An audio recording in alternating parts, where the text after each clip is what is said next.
C'est un art de vivre, je dirais.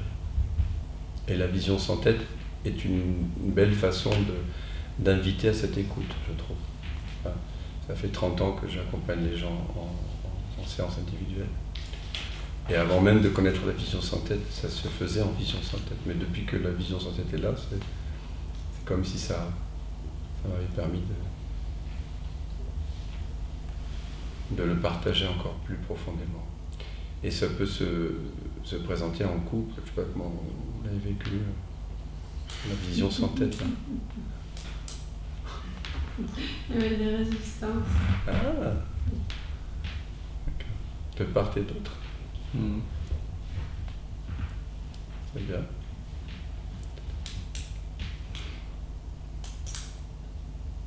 Et pourquoi? Des résistances à quoi? À être vu? À s'ouvrir? Plus à s'ouvrir. Plus ça. Et pourquoi? Peur d'être ami. Et pourquoi? Parce que je donne trop d'importance à une partie de mon personnage qui n'a pas envie d'être vue. Et pourquoi? Parce que de temps en temps j'aime encore bien sa consistance. Pourquoi? Parce que ça me donne une raison d'exister. Ah oui.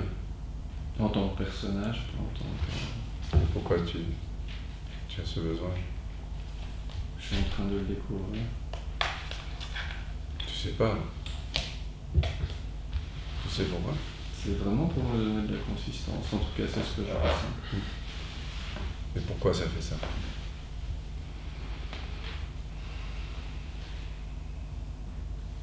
Pour créer une séparation.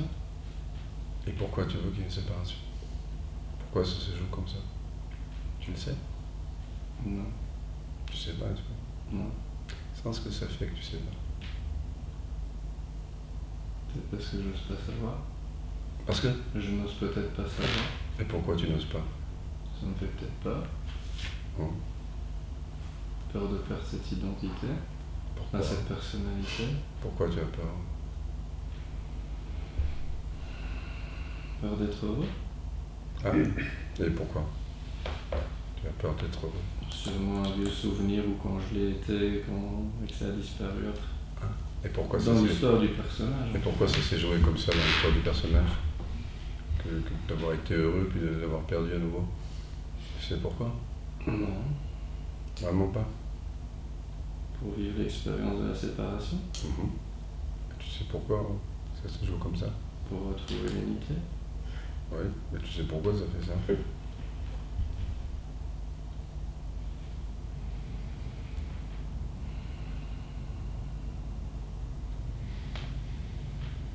C'est une jolie histoire, mais tu sais pas pourquoi. Exactement. Tu sais pas. Je cherche. Voilà. Pourquoi tu cherches? Pour trouver. Mais pourquoi tu veux trouver?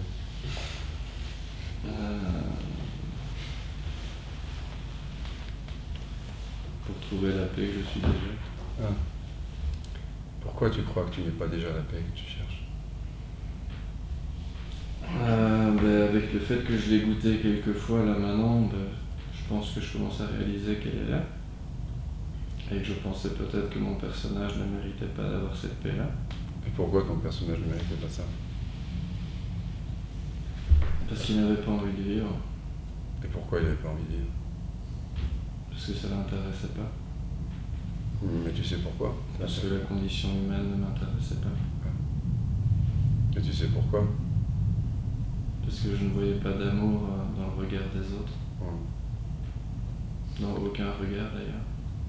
Depuis toujours. Et je me suis empêché de voir l'amour dans le regard des autres également. Et tu sais pourquoi ça s'est joué comme ça?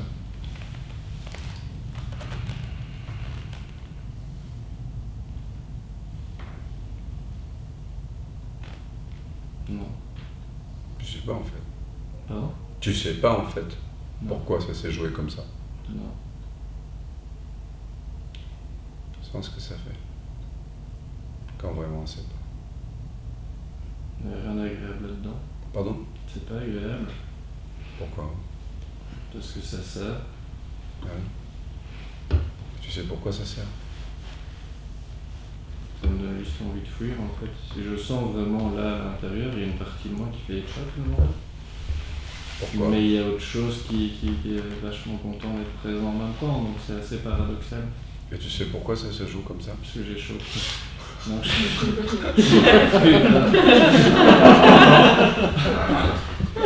vais me dire parce que. Pour récupérer mes esprits. Au moins un. On était où? Ouais.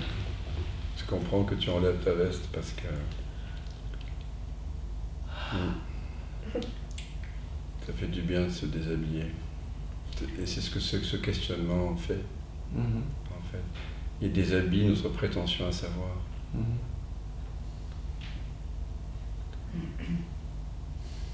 Donc pourquoi ça se joue comme ça? Pourquoi ça s'est joué comme ça dans ta vie, tu sais? Cette peur. Pardon? Cette peur-là, de cette protection. Pourquoi c'est là? Tu sais pourquoi?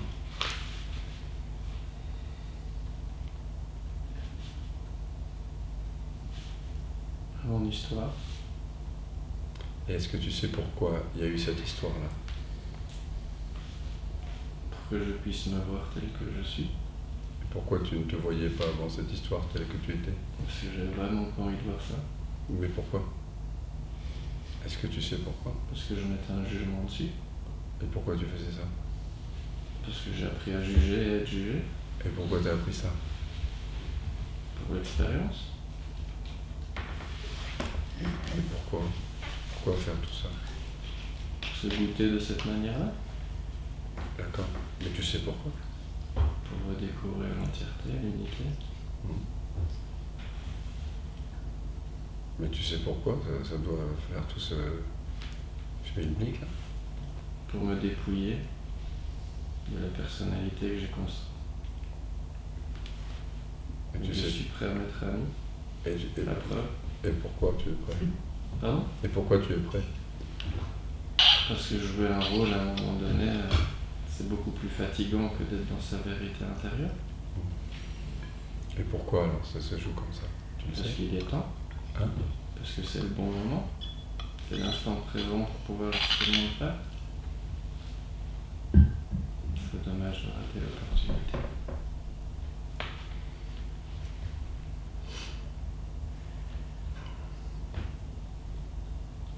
Donc ça se protège plus. On peut dire ça tout de suite, mais c'est un chemin quoi. Et pourquoi tu veux un chemin? Pourquoi tu as besoin d'un chemin? Parce que j'ai des réticences, il y a des peurs Enfin, il y a une peur en tout cas qui est présente et j'arrive pas à Et la tu sais lâcher. pourquoi elle est là? Pour me faire chier. Pardon. Mais tu sais pourquoi? Pour que je la regarde en face. Pour que je la regarde telle qu'elle est. Mais tu sais pourquoi? Faut que tu la regardes. Qu'est-ce que tu sais pourquoi? Pour ne plus qu'elle m'incombe. Pour qu'elle puisse se transformer. Et pourquoi elle doit être transformée?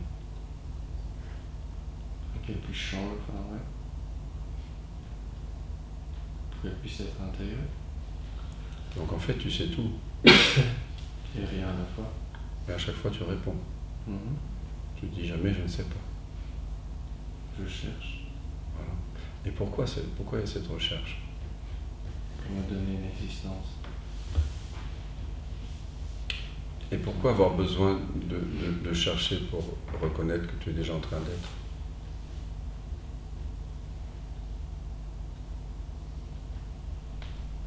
J'ai pas bien compris. Pourquoi avoir besoin d'une recherche pour te connaître alors que tu es déjà ce que tu es? Parce que j'en ai pas conscience à ce moment-là. Et pourquoi? Tu le sais pourquoi?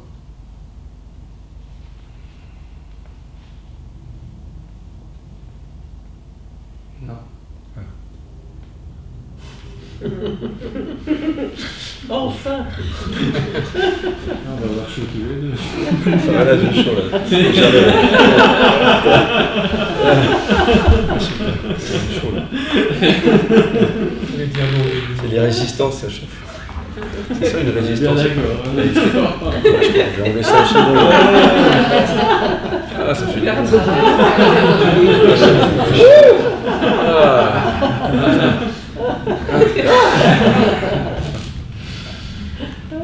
Donc tu sais pas en fait. Non. T'es comme moi. Tu sais rien. Et comment on se sent quand on sait rien? Pardon? Comment on se sent quand on ne sait rien? Quand on ne sait pas. Vulnérable. Sans armure, sans protection. On se sent vulnérable. Mais c'est léger, voyager sans armure. Ah ouais. Quand il n'y a personne, c'est pas un problème.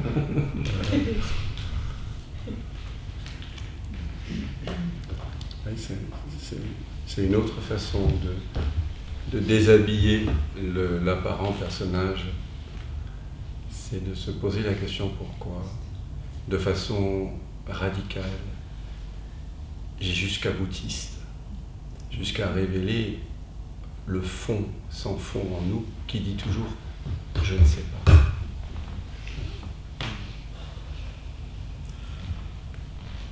Maître Eckhart, dans son sermon 52, qui s'intitule « De la béatitude des pauvres en esprit », de la pauvreté en esprit, il parle de la béatitude qui est là lorsqu'on est pauvre en savoir, en vouloir et en possession. Il dit que le royaume par lequel Dieu peut entrer en nous, il se présente lorsque je ne sais rien, lorsque je ne veux rien, lorsque je ne possède rien. C'est un très très beau texte qui date du XIVe siècle, sincèrement. Vraiment, c'est magnifique. Donc c'est une autre façon de dépouiller en fait notre prétention à savoir, et nous souffrons de prétendre, de savoir. En fait. Et c'est seulement quand on ne sait pas qu'effectivement on se rend vulnérable, c'est-à-dire qu'il y a des brèches dans l'armure. Tant que l'on prétend savoir, c'est une autre façon de filmer. Mais l'armure énergétique, elle est entretenue uniquement dans notre prétention à savoir. Et on peut répondre par des raisonnements extrêmement doctes. On peut avoir lu Maître Eckhart et se protéger. Parce que maintenant, on a une réponse à tout. Donc quand on arrive à un vrai je ne sais pas un je ne sais pas fictif, hein, je botte en touche, mais bon, tu commences à me gonfler, là, je vais dire je ne sais pas parce que ça me fatigue. Mais c'est un vrai je ne sais pas parce que le mental a rendu les armes. Hein, parce que le mental, il pressent qu'il ne peut pas répondre. Pourquoi? Parce que le pourquoi va l'amener à pourquoi la vie, pourquoi Dieu, pourquoi le Big Bang finalement. Tu vois, il va arriver à un moment donné, on ne sait pas. On ne sait pas pourquoi les parents ils ont parlé comme ça. Ah oui, parce que les grands-parents, d'accord. Et pourquoi? Parce que les arrière-grands-parents. Et à un moment donné, le mental, dans cette quête, on va dire, impossible, s'arrête. Le mental reconnaît son impuissance à savoir. Et c'est dans cette impuissance-là qu'il y a effectivement une vulnérabilité. Donc souvent on sent une émotion qui monte avec, parce qu'on a arrêté de savoir. Et l'émotion, c'est juste une charge qui était maintenue par la prétention à savoir. C'est une charge énergétique qui se déploie et qui laisse place au vide qui était toujours là. C'est la fin de l'histoire du livre de Job, dans le dialogue du Seigneur avec Job. Qu'au fond, il ne sait pas. Oui, pourquoi, c'est vraiment ça. Pourquoi le Seigneur lui a fait ces épreuves horribles. Oui, non, mais c'est parce qu'il entre dans une vraie relation avec le divin, ouais. Et qu'il n'est plus justement dans le mental. Et il y a tout un dialogue, c'est beau lire, ça prend ces 2 chapitres, c'est mais où le Seigneur l'interroge, hein, où étais-tu quand j'ai créé? Et donc avec une série, une cascade de questions, un petit peu comme ça vient de se vivre ici, Job en arrive à reconnaître le fait qu'il ne sait rien, qu'il ne connaît rien, et qu'il ne peut que se livrer. Ça fait vraiment penser à ça. D'accord. Ah, mais je découvrirai avec... Il y a 2 chapitres qui sont là. Ah oui, oui. C'est les chapitres 30, 38, 39. C'est vraiment la fin. De Job, d'accord. Ouais. Merci pour cette référence. Ouais, le non-savoir, c'est un peu comme la vision sans tête. Quand vous êtes en vision sans tête,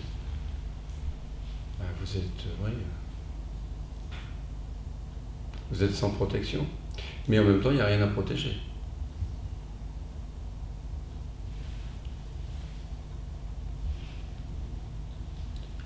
Mais effectivement, ce qui va se passer, c'est qu'on va commencer à devenir très sensible par rapport. C'est-à-dire qu'on va, ceux qui étaient maintenus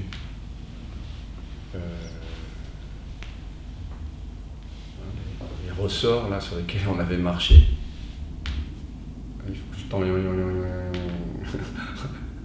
ils se redéploient. Donc ça peut pleurer un peu, ça peut vibrer un peu, le corps il peut faire des choses. Parce que c'est comme quand on veut prendre le souffle et qu'on a été maintenu 2-3 minutes sous l'eau. C'est un appel d'air, quoi, tout simplement.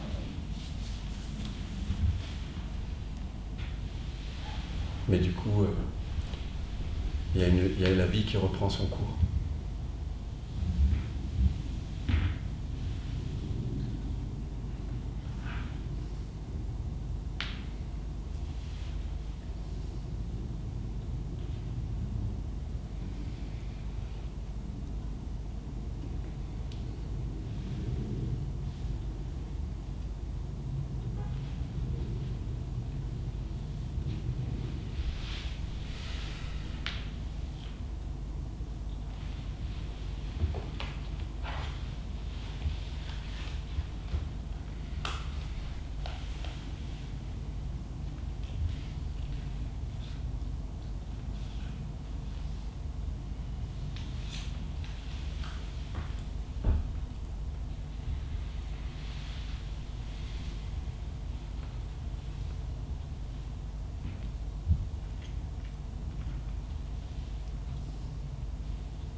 Alors si je pose la question, tout irait très bien, si seulement. Est-ce qu'il y a une réponse? Est-ce que quelqu'un a une réponse? C'est un peu comme lorsque à mes enfants, là, je donne la liste des vœux au Père Noël. Ou alors que je vous tends la lampe d'Aladin, je vous dis, si vous la touchez, votre vœu va être exaucé. Est-ce qu'il y a en vous une réponse à la question? Tout irait très bien si seulement. Est-ce qu'il y a un vœu que vous aimeriez réaliser? Est-ce qu'il y a un désir que vous aimeriez atteindre? Quelque chose que vous aimeriez obtenir, une expérience dont vous pensez que si elle arrivait, elle vous apporterait plus de paix, plus de joie, plus d'amour, plus de liberté, plus de douceur que vous n'expérimentez, que vous ne pouvez expérimenter maintenant. Tout irait, je vais pas dans les détails de la chose. Oui, pas la peine, oui. Tout irait très bien si et seulement si. Ouais. Ce problème qui m'a créé plein d'angoisse et d'insomnie pouvait se résoudre. D'accord.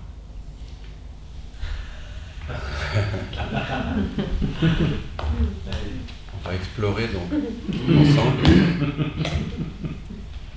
Et on va voir, sans rentrer dans l'analyse psychologique dans l'histoire, si on peut... parce que quand on répond à cette question, c'est qu'on pense qu'il faut changer quelque chose dans le monde, dans l'expérience, que ce soit passé ou à l'avenir. Quelque chose n'aurait pas dû être... Je dois l'éliminer, je dois faire quelque chose pour que ces pensées n'arrivent plus. Il y a l'idée qu'il faut changer le film. Ici, nous nous proposons de voir que la souffrance vient toujours du fait que j'ai oublié que je suis l'écran.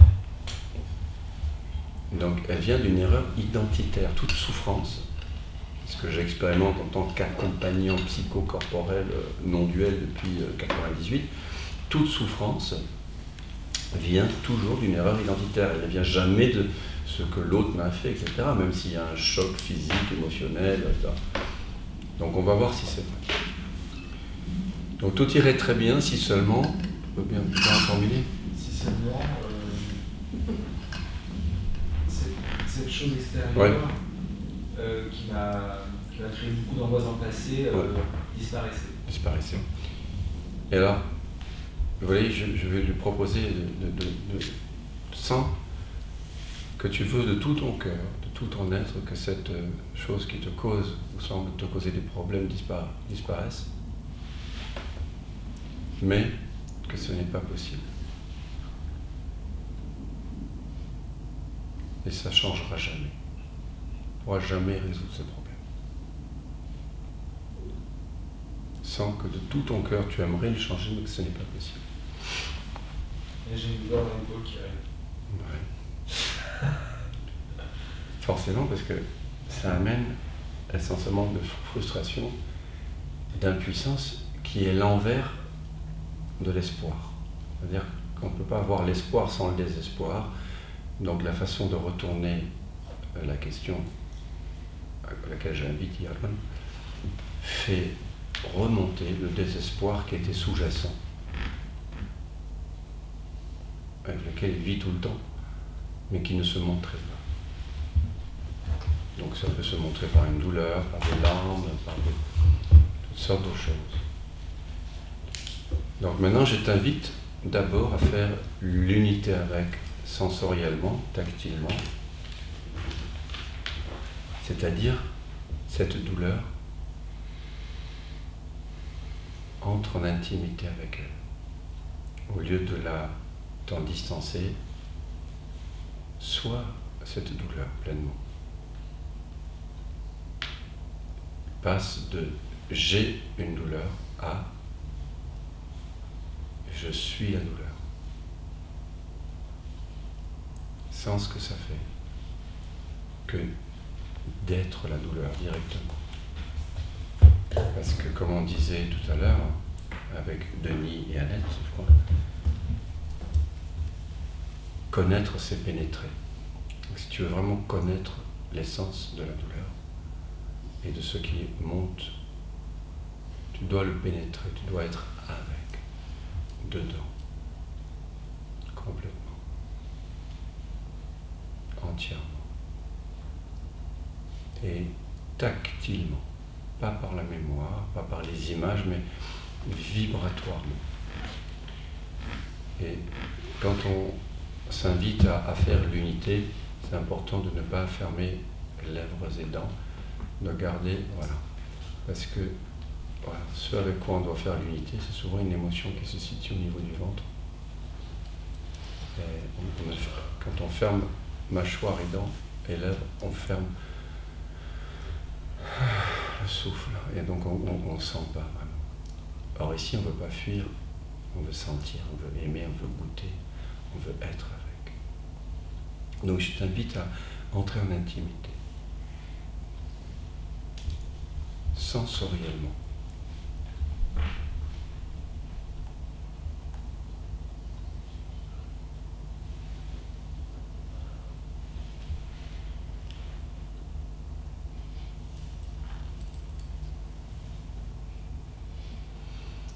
puis à un moment donné, tu vas sentir dans cette intimité que les contours entre toi et la douleur, toi et la sensation, vont se flouter.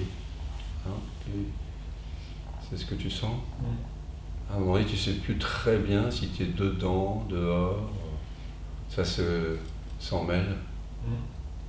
Par contre, alors qu'il y a ce moment où tu ne sais pas très bien où tu es, ni qui tu es, peut-être que la certitude d'être est plus intense, par contraste. C'est-à-dire que tu sais que tu es, mais tu ne sais pas ce que tu es. Puisque, quelque part, il y a une osmose, une fonte comme un sucre dans le café qui se fait, non?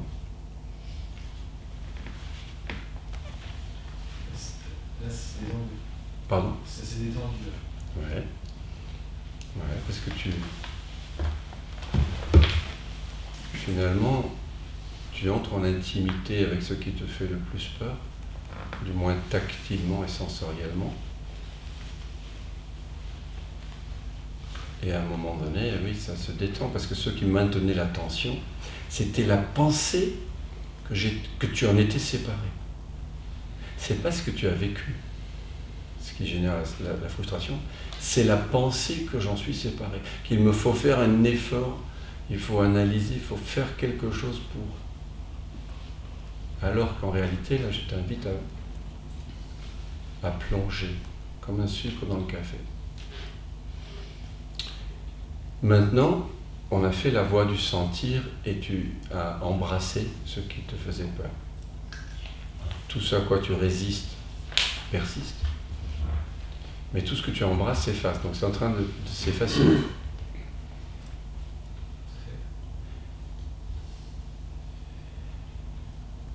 Maintenant, on va faire la voie du détachement, la voie du Jnana Yoga. En Inde, Jnana Yoga, ça veut dire la voie de la connaissance. C'est ce que nous pratiquions depuis ce matin. On va faire l'investigation du soi. Qu'est-ce qui est conscient dans ton expérience, là, directement? Qu'est-ce qui est conscient de tout ça?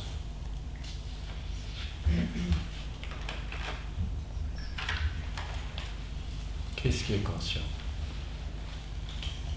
Là, j'ai eu l'impression de me rappeler dans mon champ conscient, de me rappeler la mémoire de douleur, de souffrance liée à cet événement X. Oui. Mais qu'est-ce qui est conscient de ce rappel de mémoire?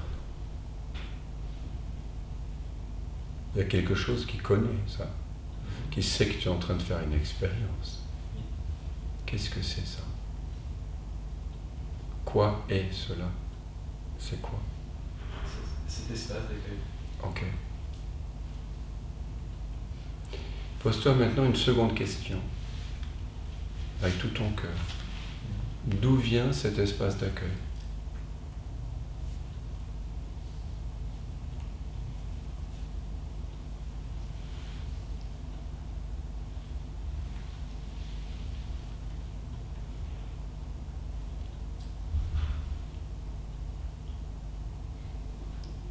Et là, tu restes à ne pas pouvoir répondre.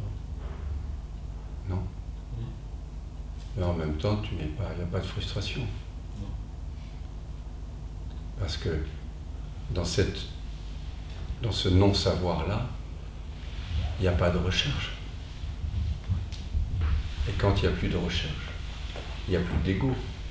L'ego est la recherche. L'ego, ce n'est que vouloir que les choses soient autrement que ce qu'elles sont, ou ne pas vouloir les choses telles qu'elles sont, ce qui est la même chose. L'ego est une souffrance, une contraction, une résistance, et là il n'y a plus de résistance. Non. Donc maintenant, explore la nature de ce que tu découvres là. Tu vois que c'est infini, ça n'a pas de limite. Est-ce que tu peux trouver une limite à cela qui se révèle? C'est présent. C'est tranquille. Tranquille, et c'est conscient. Est-ce que c'est conscient de soi-même? Est-ce que ça se sait être? Est-ce que c'est quelque chose qui apparaît, qui disparaît, ou c'est quelque chose qui est tout le temps là? C'est un fond, quoi. Pardon? C'est un fond, C'est un fond qui est toujours là? Ouais. D'accord, donc c'est toujours là. Donc c'est pas quelque chose qui apparaît, qui disparaît. Non. C'est révélé tout simplement parce que tu arrêtes de chercher ailleurs, ce qui se trouve déjà ici. Sûrement. Et donc tu vois bien que c'est en paix. Maintenant, dans cet espace de paix, accueille ce qui tout à l'heure semblait causer un trouble. Les pensées, les images, les mémoires, et peut-être ce que ces mémoires charrient comme émotion avec. Et laisse se déployer dans cet espace de présence tout ce qui a été blessé, humilié, ceux qui semblent avoir souffert, toutes ces histoires-là, ces images, ces sensations, ces émotions. Laisse-les se déployer comme quelque chose que tu convoques dans un espace. Comme si tu convoquais un glaçon, que tu le plaçais au milieu d'un bassin d'eau. Là, ce qui vient, c'est j'étais tout seul face à ça et j'ai très peur. Ouais. Ok. Laisse venir cette parole-là.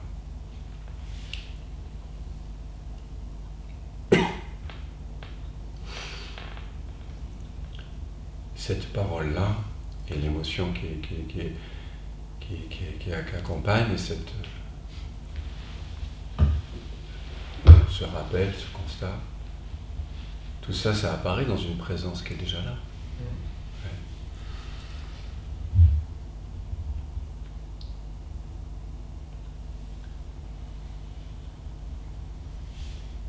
Est-ce que la présence peut réellement être perturbée par cette pensée que tu as énoncée? Est-ce que cette présence peut être réellement perturbée par ces émotions, ces sensations qui tout d'un coup apparaissent en elle? Non, il n'y a pas de charge émotionnelle. D'accord. Donc il y a une mémoire, Oui. mais il n'y a pas de charge, il n'y a pas de contraction autour. Non. C'est ça, guérir de façon non duelle. C'est ce que je pratique depuis 30 ans presque. Parce que je reçois des gens en séance individuelle et donc nous délivrons la mémoire de la charge émotionnelle en fait, en la faisant tremper dans la présence. Donc nous redécouvrons la présence et nous guérissons les histoires, les traumas, parce que au lieu d'essayer de devenir une meilleure personne, on laisse ces costumes, ces mémoires surgir là où ils surgissent vraiment, c'est-à-dire dans la présence, tout simplement. On ne fait rien en fait. C'est juste qu'on ne surajoute pas les choses. Voilà. Et petit à petit, en faisant comme on vient de faire là,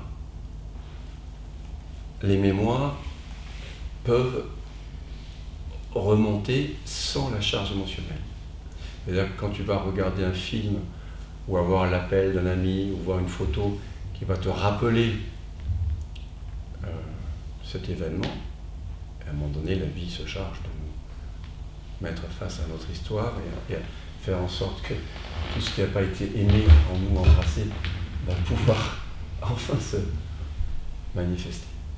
Et petit à petit, tu vas pouvoir le regarder. Et ça s'appelle faire le deuil. Mais ici, on accélère le deuil, en fait, en quelque sorte. Je me souviens à une époque, il y a 30 ans, je n'arrivais même pas à aller en voiture dans l'endroit où j'avais vécu une relation, parce que dans ce quartier me rappelait à la personne. Je ne sais pas si vous avez déjà vécu ça. C'est hallucinant, quoi, en fait. Et je ne connaissais pas la thérapie non duelle à ce moment-là. Et donc notre vie, elle fait...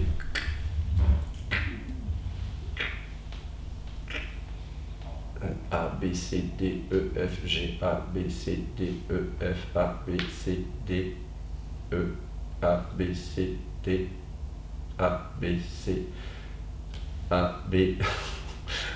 Oui. Parce qu'on ne veut pas être touché.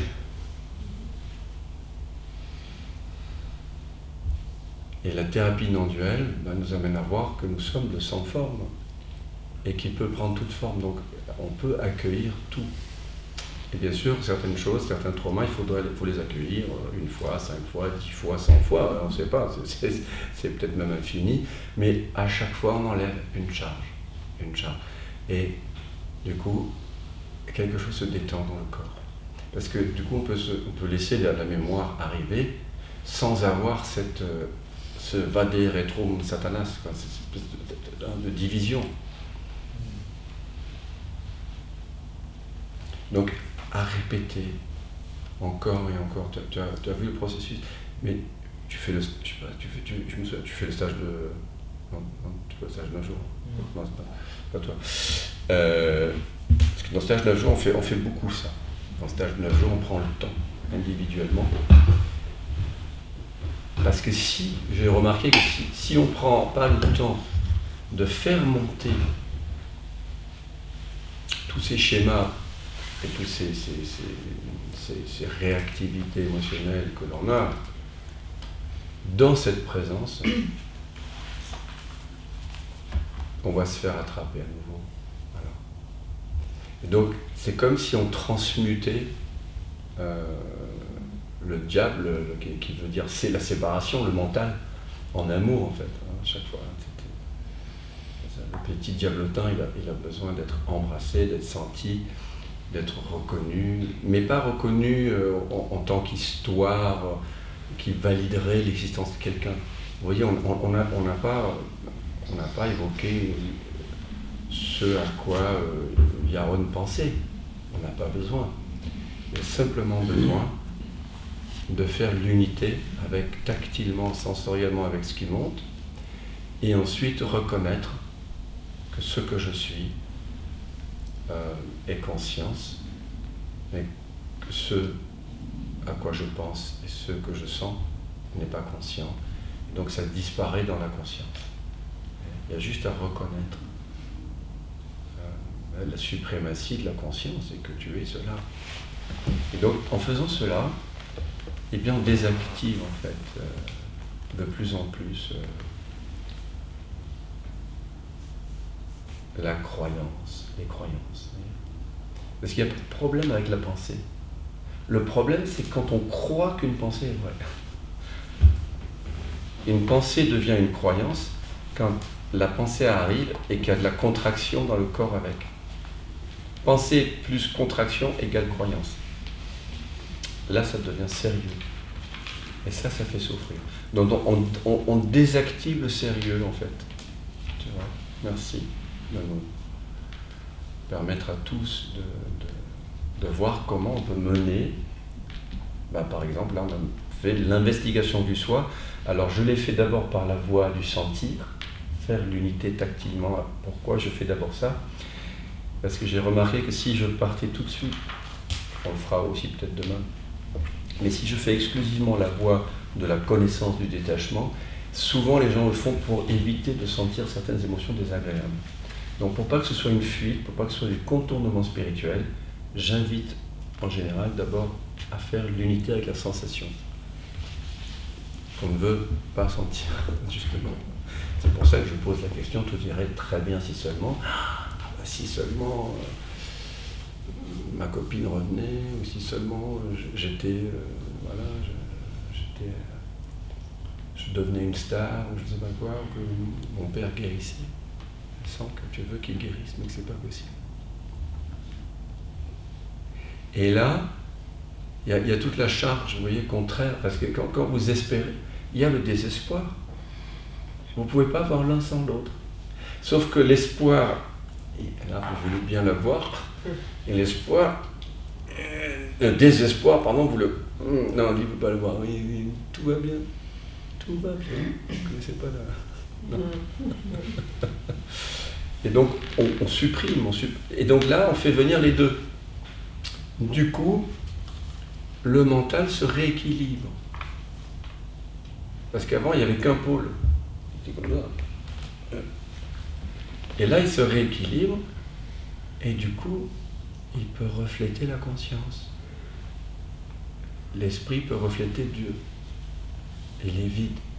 Il n'est pas comme ça. Sur une mer démontée, la pleine lune ne peut pas se refléter. Il faut que la mer soit étale. C'est aussi les cartes. Hein? Non, ça c'est un exemple que j'avais vu chez Nisargadatta Maharaj, mais je pense que lui-même il tient cet exemple de la tradition de l'Advaita. La plupart des choses dont parle Ramana Maharshi, des exemples qu'il prend, il les a pris dans les textes sacrés. Donc sur une mer agitée, on ne peut pas refléter la pleine lune, elle apparaît en morceaux. Et Dieu qui est comme une empreinte en nous, enfin l'être qui est comme une empreinte, vous ne pouvez pas en sentir le reflet si le mental est déséquilibré. Et donc, ici, c'est la chasse à l'espoir. Dès qu'il y a un espoir, que les choses changent, vous n'êtes pas prêt pour recevoir Dieu. C'est pour ça qu'on dit dans le soufisme, si Dieu veut vous punir, il exauce vos désirs. Parce que du coup, vous croyez que tout va bien, tout va bien. Voyez, vous n'allez pas chercher Dieu. Et donc ici, on regarde s'il y a un espoir. Un espoir, c'est quoi un espoir? C'est une tension. C'est une attente. C'est une recherche. Et cette recherche, ce mouvement de tension comme un élastique vers quelque chose d'autre, plus tard que maintenant, et ailleurs qu'ici, est exactement ce qui me voile en ce moment. Que ici, maintenant, je suis absolument parfait en tant que conscience. Je suis ce que je cherche.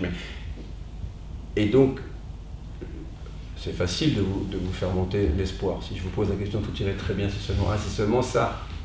Ok. Maintenant, sans que c'est pas possible.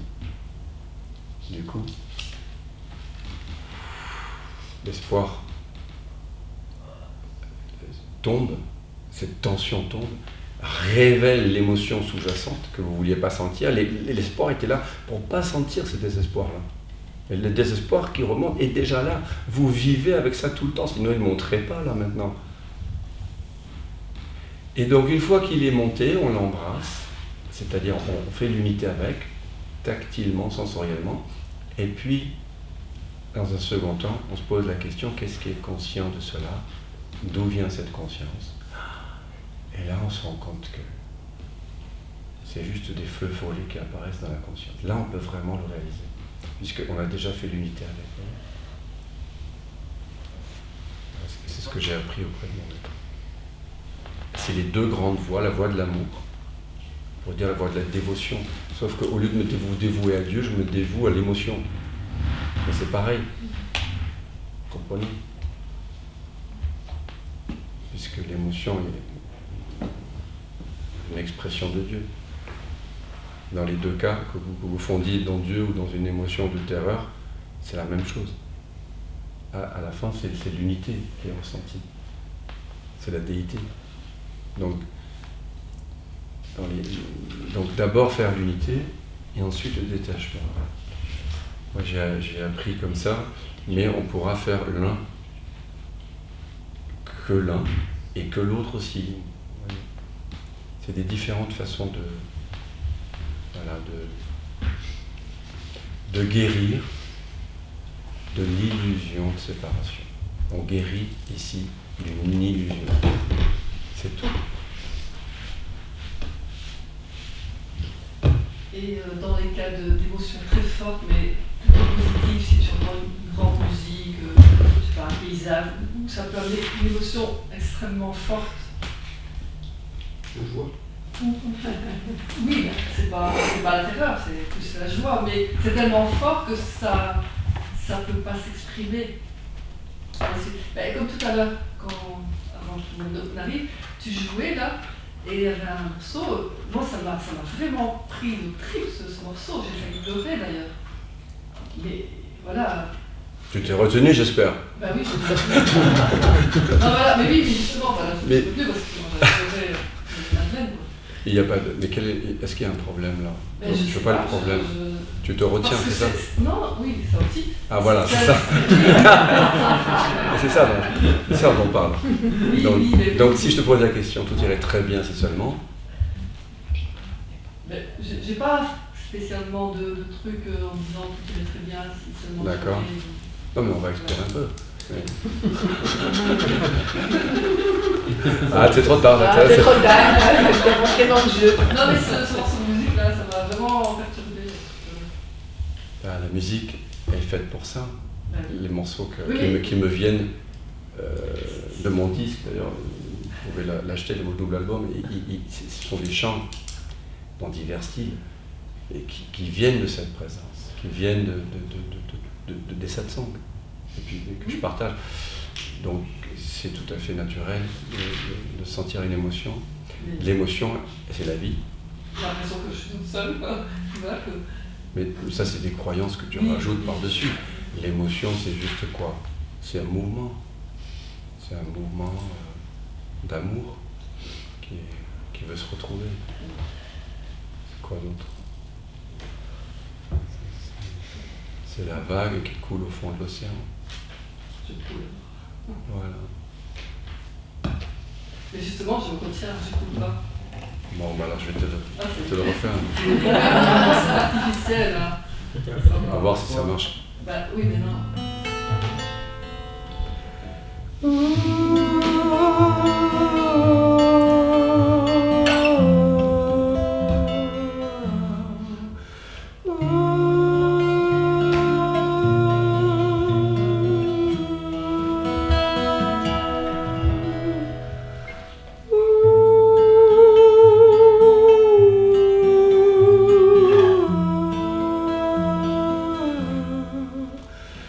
Oh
C'est un morceau qui s'appelle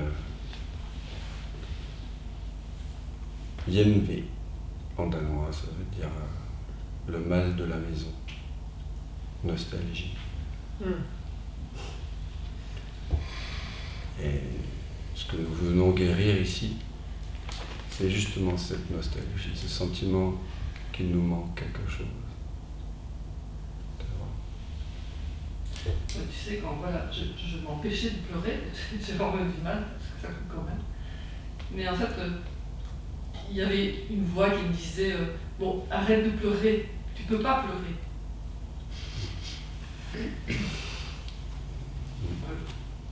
T'es une grande fille, tu ne pleures pas. Ça. Et donc je pleure pas.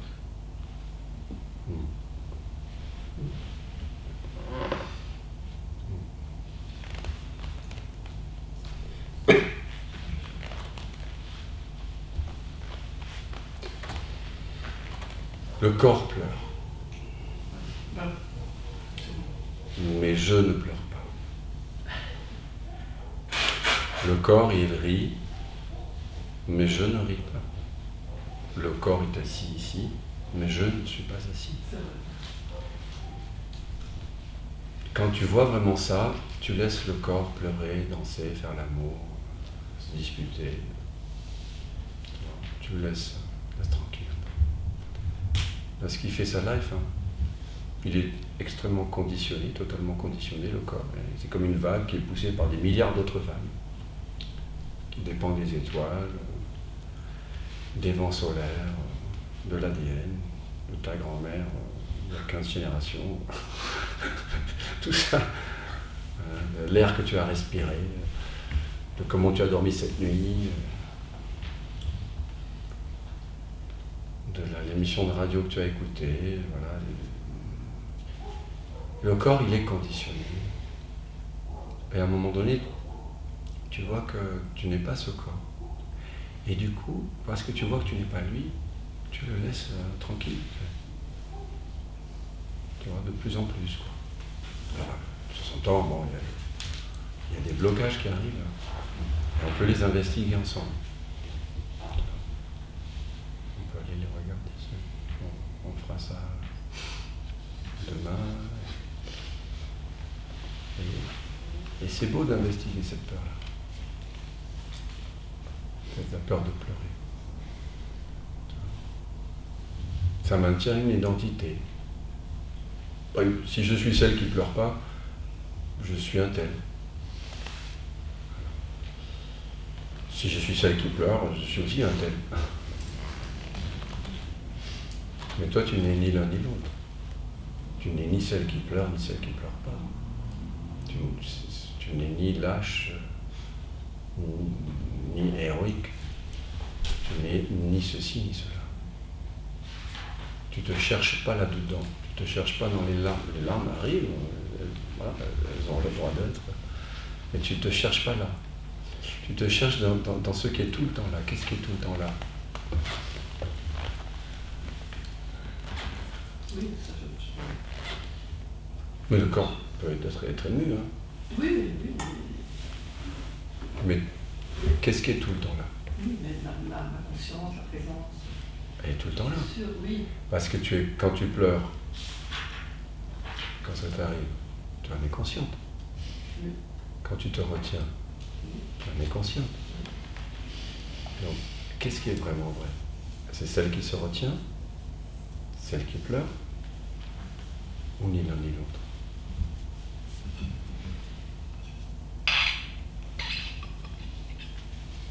Tu vois? Oui.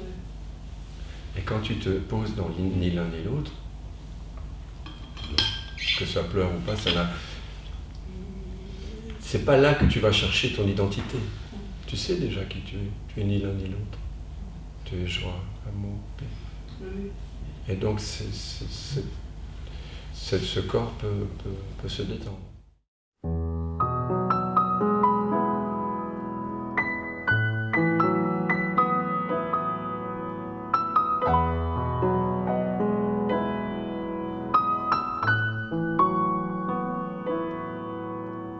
bringing lights, summer rise, autumn leaves me alone, winter breeds another kind of life. Ocean tales have now come true, I feel the blue. Mother kisses her little boy. Good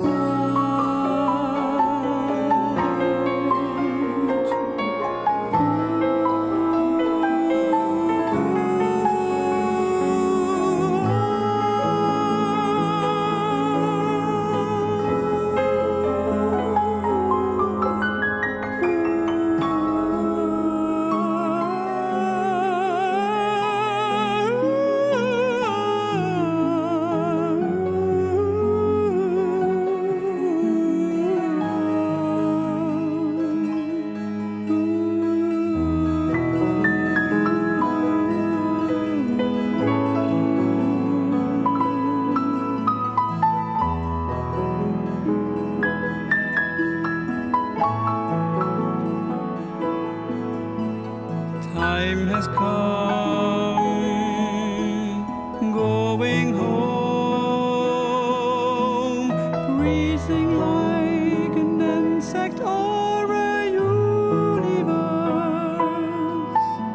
Raining hearts are telling me to heal. Mending fields are whispering you are here to those who here are here to play, to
distant calls, innocence near, no one to show me the way. Past and future have no more to teach, no more scriptures, no more wisdom.